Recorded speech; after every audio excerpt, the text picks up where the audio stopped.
কুলাউড়া উপজেলার কর্মদা ইউনিয়নে পানজুম সহ ভূমির মালিকানা নিয়ে খাসিয়া ও স্থানীয় বাসিন্দা রফিক আলীর মধ্যে বিরোধ। প্রকৃত মালিক হিসেবে দাবি করছেন স্থানীয় মৃত আব্দুল সত্তারের ছেলে রফিক আলী। এ বিষয়ে কর্মদা ইউনিয়ন পরিষদের chairman M A Rahman Atik জানান, খাসিয়ারা পান চাষ করার জন্য নির্বিচারে গাছের মাথা কর্তন করার ফলে আমাদের প্রাকৃতিক পরিবেশ বিনষ্ট হচ্ছে। তাছাড়া পুঞ্জির খাসিয়ারা পান চাষের জন্য নির্বিচারে গাছের মাথা কর্তন করে ফেলছে। ইউনিয়নের মুড়িছড়া বনবিটের প্রায় ৩০০ একরের উপর অবস্থিতিতে ইছাছড়া পুঞ্জির প্রায় কয়েক লক্ষ গাছের মাথার কোনো অস্তিত্ব মিলছে না। এ ব্যাপারে রফিক আলী বলেন, আমার নাম মোহাম্মদ রফিক আলী, পিতা মৃত আব্দুল সত্তার, গ্রাম পূর্ব টাট্টিউলি।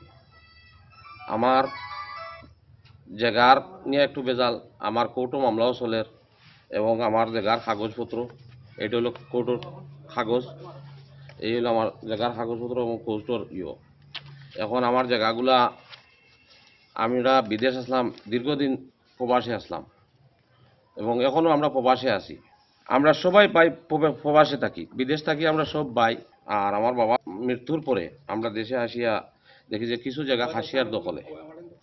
তখন আমি আমার জায়গাটা আমি আমার নিয়ন্ত্রণে আনি। কোর্টেও আমার রায় দিছে যে জায়গাটা আমার, এবং কোর্টের রায় ভিত্তিতে আমি আমার জায়গা বুক দখল করি খারাপ জানি না। হঠাৎ করে নির্বাহী কর্মকর্তা কার নির্দেশে আইয়া আমার ঘর বাড়ি বাংলা, তো আমি যত সরকারি কর্মকর্তা আছেন বা যারা দায়িত্বে আছেন তার কাছে আবেদন জানাই যে আমার এটা পূর্ব তদন্ত করিয়া এটা দেখার জন্য। আমি দেশের মাননীয় প্রধানমন্ত্রীর কাছে চাই যে আমার পূর্ণ তদন্ত করিয়া আমার জায়গাটা আমারে দেওয়া হোক। আমরা ছোটোবেলা থেকে দেখছি বাংলাদেশের মাঝে নাম করা পাহাড় আছিল লংলা পাহাড়। এই পাহাড়ের মাঝে বাঘ ভাল্লুক, এখন বাঘ কি একটা বান্দরও নাই আমাদের পাহাড়ে। এই খাসিয়াগুলো আমাদের পাহাড় এমনভাবে ধ্বংস করছে, প্রায় 6টা মৌজা, মৌজাগুলোর নাম আমি খুঁজে জানাম। আসকরাবাদ মৌজা, মুরইছড়া মৌজা, রাঙ্গিছড়া মৌজা, লবণছড়া মৌজা এবং বাইগনছড়া মৌজা, রোশনাবাদ মৌজা। এই 6টা মৌজা যে বাঁশমোয়াল ছিল, ছোটো কালাইগিরি, বড় কালাইগিরি, বাইগনছড়া, লবণছড়া মোয়াল ছিল, যে বাংলাদেশ সরকারের কোটি কোটি টাকার রাজস্ব ইনকাম হইতো, এগুলা এখন নাই, ধ্বংস হয়ে গেছে বাঁশগুলা। এবং আমাদের দেশের যে হরিণ ছিল, পাখি ছিল, এগুলাও নাই।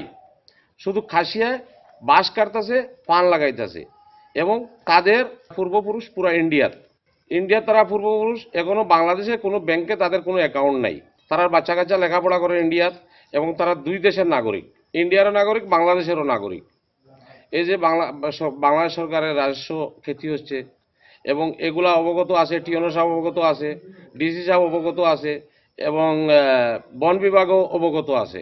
জানি না আমাদের সরকার কেন ওদের কাছে জিম্মি, আমাদের সরকার ওদের কাছে কেন জিম্মি যে আমাদের পাহাড়গুলা উদ্ধার করতে পারে না। আমি বাংলাদেশ সরকারের কাছে জোর দাবি জানাই, এই পাহাড়ের মাঝে একটা পাখিও পাওয়া যায় না, এবং গাছের মাথাগুলা কাটা হয়, গাছের মাথাগুলা কাটা হয় যাতে গাছগুলো আর উপরে দিয়ে না যেতে পারে। তো এটা কিন্তু অবগত আছেন পানি উন্নয়ন বোর্ডের সচিব, উনিও আসিয়া এই পাহাড়টা দেখিয়া গেছেন দর্শন করিয়া। কালা পাহাড় নামে পাহাড়। আমাদের পাহাড়ে বাঁশ নাই, যে জায়গা যে আগে বাঁশ ছিল, এবং এই বাঁশগুলা কোথায় গেল বা মোয়ালগুলা কোথায় গেল, যদি সরকার একটু নজর করে দেয়, যে আমাদের এই যে ক্ষতি হচ্ছে, ক্ষতির থেকে আমরা এখনো বাঁচার চান্স আছে। বা এই যে খাসিয়া জোর দখলে জায়গাগুলো দখল করে বইছে, এগুলা জোর দখল থাকি মুক্ত করার এখনো সরকারের, মুক্ত করলে এখনো সরকারের লাভ আছে। অনেক টাকা রাজস্ব ক্ষতি হচ্ছে আমরা, বা আমরা দেশের যে আবহাওয়াগুলো পরিবর্তন হচ্ছে এই গাছ কাটার কারণে, এই বাঁশ কাটার কারণে। আমরা দেশে এরকম গরম ছিল না, আমরা দেশে পাখি পঙ্খি অনেক ছিল, অতিথি পাখি আইতো, এগুলোও নাই এখন, শুধু গাছ এগুলা কাটার কারণে।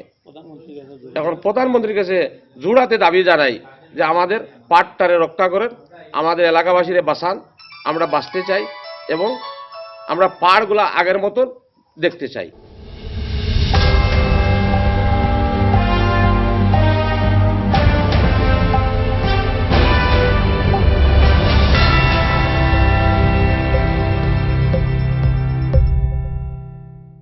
আমার নাম সৈয়দ আব্দুল বাসিদ।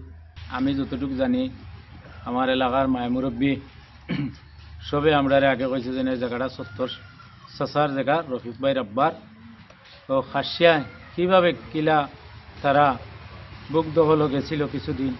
আমি এই এলাকার স্থানীয় মানুষ, আমি জানি যে এটা রফিক মিয়া বুক দখল বর্তমান করিয়া যারা এক একজন খাসিয়ার নামে 20 একর 30 একর 40 একর 100 একর পর্যন্ত আছে। এক একজন খাসিয়া একজন লোকের উপরে তারা যেখানে গিয়া জঙ্গল কাটে এখানে বলে তাদের জায়গা হয়ে যায়। হাজার হাজার একর জায়গা জমি ফেলাই কিন্তু কাশিয়ার দখলে এক কাশিয়া 100 একর জমি দখল লইয়া বইতাছে আর পান চাষ করতেছে আর গাছের মাথাগুলা কাটতেছে। খাসিয়ারা খালি দখল করতেছে, খালি বাঁশ কাটিয়া জুম করে গাছ কাটে, প্রাকৃতিক বনাঞ্চল ধ্বংস করার। এটা নিয়ে আমি আমার ব্যক্তিগত পক্ষ থেকে এলাকার পক্ষ থেকে আমি মাননীয় প্রধানমন্ত্রীর কাছে এটা দাবি জানাইয়া